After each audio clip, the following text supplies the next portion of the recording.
Your glutes are a major muscle group that play a critical role in various movements. A well-developed butt not only looks aesthetically pleasing and attractive for both men and women, but also enhances athletic performance and helps prevent lower back pain.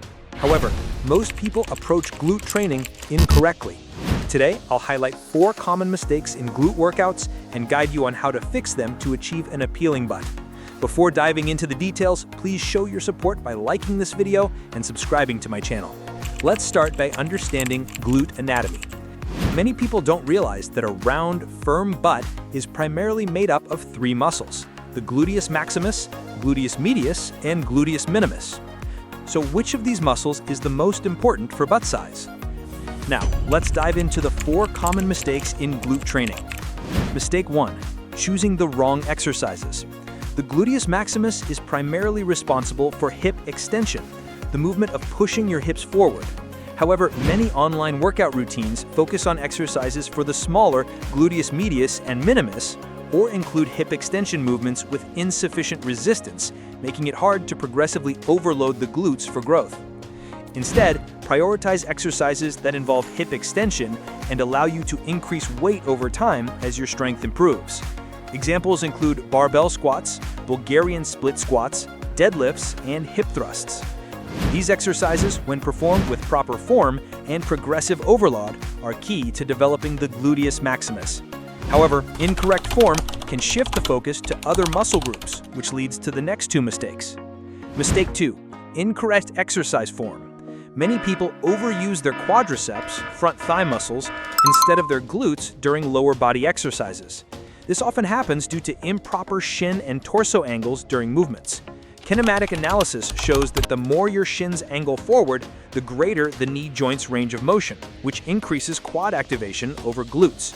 Conversely, leaning your torso forward increases hip flexion and extension, engaging the glutes more.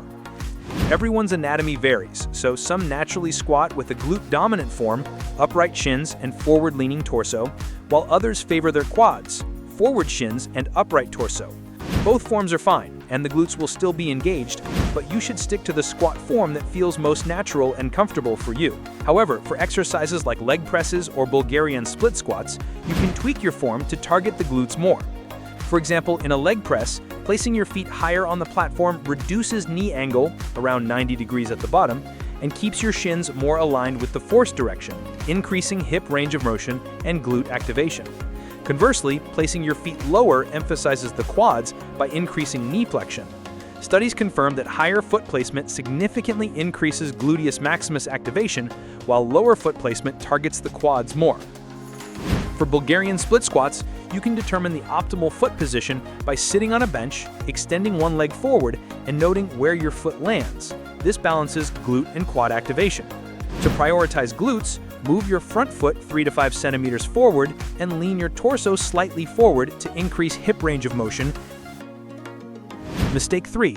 Over-reliance on hamstrings or lower back. In exercises like the Romanian deadlift, which is excellent for hip extension, you can adjust form to emphasize either the glutes or hamstrings. Keeping your knees relatively straight prioritizes the hamstrings, while slightly bending your knees increases hip flexion and glute activation, allowing you to lift heavier weights. However, avoid excessive hip flexion beyond your mobility limits, as this can cause lower back movement instead of hip movement, potentially leading to issues like disc herniation over time. Mistake 4. Neglecting resistance at the top of the movement. Most standing hip extension exercises, example squats and deadlifts, provide the greatest resistance at the bottom when the glutes are stretched, but resistance decreases as you stand upright. While these are excellent for glute development, as maximum muscle stretch is key, exercises like hip thrusts or 45-degree hip extensions maintain significant resistance at the top when the glutes are fully contracted. To optimize your routine, include 1 to 2 exercises that challenge the glutes most at the bottom, example squats and deadlifts, and 1 exercise that maximizes resistance at the top, example hip thrusts.